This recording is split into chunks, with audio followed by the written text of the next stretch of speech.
जी हाँ सर। बीते कल जो है वो अनुराग ठाकुर जी शिमला आए थे और जिस प्रकार से अभी विधानसभा का सेशन समाप्त हो गया है, 12,000 करोड़ की आर्थिक मदद की मांग की है आपने केंद्र सरकार से। अनुराग जी ने कहा है कि जितनी मदद हो सकती थी केंद्र लगातार मदद कर रहा है। प्रदेश सरकार भी बताएं कि अपने स्तर पर उन्होंने क्या किया है, क्या कहेंगे? जिस तरह का बयान अनुराग जी ने दिया है वो दुर्भाग्यपूर्ण है, जहां वो भारतीय जनता पार्टी के सांसद है और एक तरह से वो हिमाचल को भी आपकी यूनियन कैबिनेट में रिप्रेजेंट करते हैं और देने की बात की हिमाचल का जन जन इस बात को जानता है कि अभी तक वर्तमान में मात्र जो हमारे को एक अग्रिम 200 करोड़ की जो एनडीआरएफ की राशि मिली, उसके अलावा जिसकी वो बात करे अनुराग जी, वो वही है जो आपको एयर मार्क पहले से 360 करोड़ आपको एसडीआरएफ के तहत मिलना था, वो आपको मिला है। 189 करोड़ आपको 2022-23 का, जिसमें एक ऑडिट पैरा लगा था जिसके कारण आपका विलंब हुआ। इसके अलावा मात्र जैसे मैंने पहले का 200 करोड़ के आसपास की आपको भरपाई एनडीआरएफ की, वो भी एक अग्रिम राशि हमारे को दी है। और जो क्षति हुई है जिसका आज तक कभी भी हिमाचल के इतिहास में वर्णन नहीं हुआ, और लगभग जैसे 12,000 करोड़ की मैंने बात कही, आपका चाहे वो पीडब्ल्यूडी की बात हो, क्योंकि पहाड़ी क्षेत्र है, सड़कों की अपनी महत्वता है, जीवन रेखा भाग्य रेखा का कार्य करती है। पीडब्ल्यूडी में ही लगभग कोई 3,000 करोड़ के आसपास की क्षति हुई है। आपकी जल शक्ति विभाग में 2,000 करोड़ की क्षति हुई है।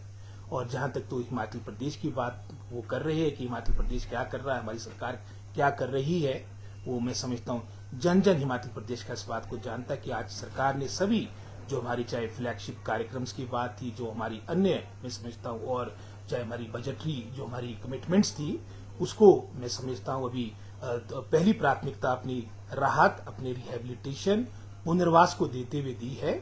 अगर आवश्यकता होगी तो जो जैसे माननीय मुख्यमंत्री ने कहा है, हमने जो अपनी बजटरी अनाउंसमेंट्स की है उसको हम दूसरी प्राथमिकता देंगे। लेकिन आज समय की आवश्यकता ये है, जो इतनी बड़ी क्षति हुई है वहां पर हमारे क्या कहते हैं प्रभावित लोगों को राहत दी जा सके, और इसी को देखते हुए माननीय मुख्यमंत्री शीघ्र हिमाचल का हमारा अलग से रिलीफ पैकेज भी शीघ्र अनाउंस करने जा रहे हैं। और जो अनुराग जी ने कहा ये बहुत ही दुर्भाग्यपूर्ण है और आज समय की आवश्यकता थी। जैसे गुजरात में भुज के मामले में, या उत्तराखंड में केदारनाथ का, जिसका काफी डिटेल में भी सेशन के दौरान चर्चा हुई, लगभग कोई 9,000 करोड़ के आसपास की उस वक्त केंद्र में आपकी यूपी सरकार थी, डॉक्टर मनमोहन सिंह जी प्रधानमंत्री थे। एक उदार सहायता उत्तराखंड की सरकार को दी थी। यहाँ बातें बड़ी बड़ी हुई। नड्डा जी की स्टेटमेंट भी मैं पढ़ रहा था जब हिमाचल आए थे, 3-4 जगह जाकर उन्होंने प्रभावित क्षेत्र का दौरा भी किया। अखबारों में स्टेटमेंट आई कि जो हिमाचल मांगेगा वो हम देंगे, लेकिन खोदा पहाड़ निकला चूहा। और लेकिन चलो हम वही आशा रखते कि अभी भी प्रदेश की मदद हो जाए, क्योंकि सबको पता है कि हमारी छोटी स्टेट है, लिमिटेड हमारे वित्तीय संसाधन है, और उसके बावजूद भी हमारे माननीय मुख्यमंत्री, हमारी सरकार, जैसे मैंने पहले कहा, पूरे अटल निश्चय के साथ हिमाचल के पुनर्वास का, अपने पुनः मैं समझता हूं इस त्रासदी से बाहर आने के लिए हर संभव जो कदम उठाने होंगे हम उठाएंगे।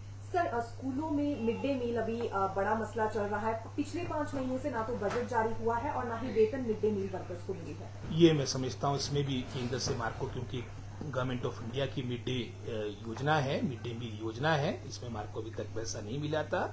लेकिन विधानसभा में चर्चा के दौरान ये बात भी कही थी कि हम अपने संसाधनों से, जो 4-5 दिनों से हमारे को मैं समझता हूँ हमारे कर्मचारियों को जो हमने ऑनरेरियम के रूप में रखे हैं, लोग रखे हैं, उनको हम उनकी मासिक पे बनती है वो हम देंगे। सर, बजट कब तक जारी होगा? क्योंकि मिड डे मील अभी ये शिक्षकों का कहना है कि उन्हें उधार पे राशन लेना पड़ रहा है, तो ये शीघ्र ये पैसा इनको रिलीज हो जाएगा। और इसमें भी कारण यही है क्योंकि जो केंद्र की योजना है 90-10 के आधार पर आपको इसमें फंड्स आते हैं, और पहले से ही स्टेट रहा है, इंदिरा गांधी जी के टाइम से ये योजना रही है। 90-10 की हमारी विशेष कैटेगरी में हिमाचल प्रदेश की गिनती होती है।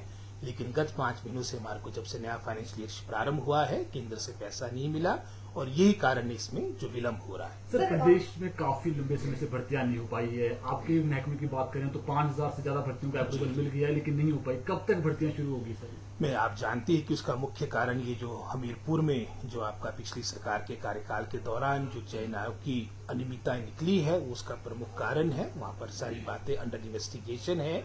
लेकिन जैसे माननीय मुख्यमंत्री ने सेशन के दौरान भी ये बात रखी थी कि अलग से हमारा चयन आयोग का गठन हो रहा है, इससे संबंधित सारी बातें कैबिनेट में भी और विधानसभा में भी चर्चा हुई है और मुझे पूर्ण आशा है कि नवंबर के महीने से ये प्रारंभ होगी। और जैसे मैंने विधानसभा के अंदर भी कहा था और आगे पीछे भी आप सभी पत्रकार बंधुओं के माध्यम से बात रखी थी कि मेरी पूरा प्रयास रहेगा कि प्राथमिकता के आधार पे, क्योंकि हमने लगभग कोई 6000 पोस्ट की स्वीकृति दिलवा दी है, जिसमें लगभग कोई 530 पोस्ट हमारी हायर एजुकेशन की है, लगभग कोई 5300 हमारी एलिमेंट्री एजुकेशन की है।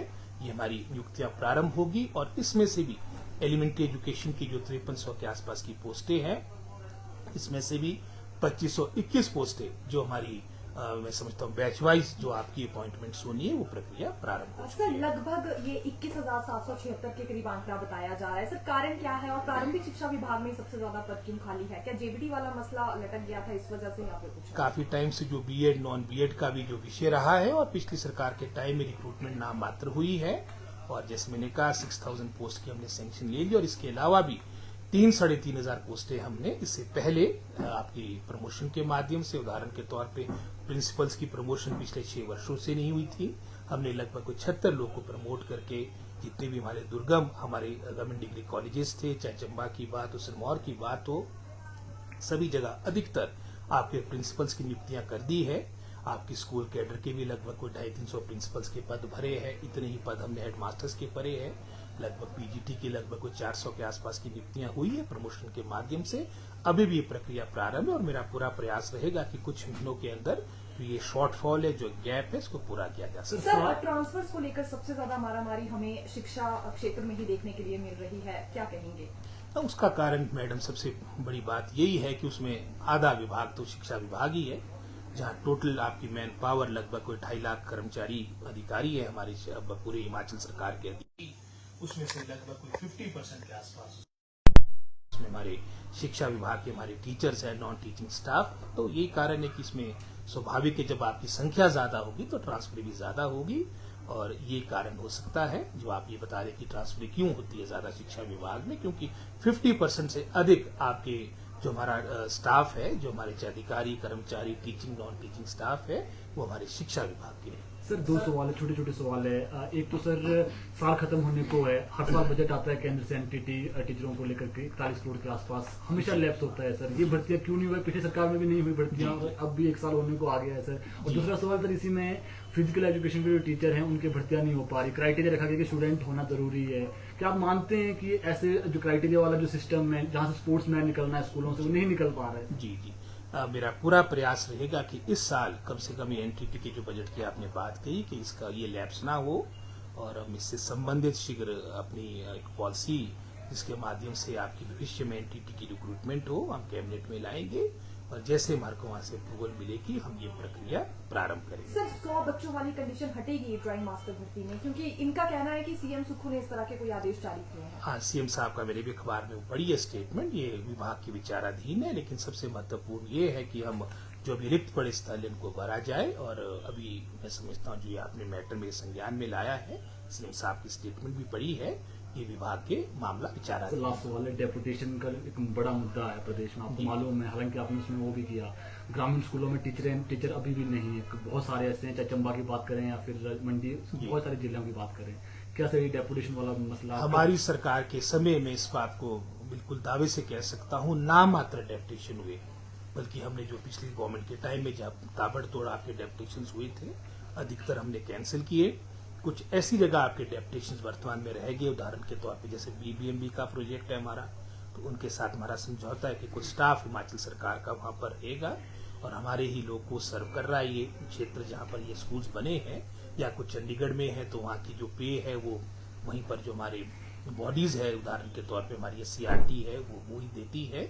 और इसके अलावा जैसे उदाहरण के तौर पे उनकी नियुक्तियां आपके दूर दराज के क्षेत्र में होती थी और बैठते थे यहाँ पर डायरेक्टरेट में या डिप्टी डायरेक्टर के दफ्तर में, अधिकतर इस तरह की जो आपके डेपुटेशंस थे वो पिछली सरकार के कार्यकाल की जो थे वो हमने कैंसिल कर दिए हैं और इस कार्यकाल के दौरान मैं समझता हूँ नामात्र एक आधा कहीं होगा तो मैं कह नहीं सकता, हमने कोई भी डेपुटेशंस नहीं दिए, विशेषकर टीचिंग स्टाफ।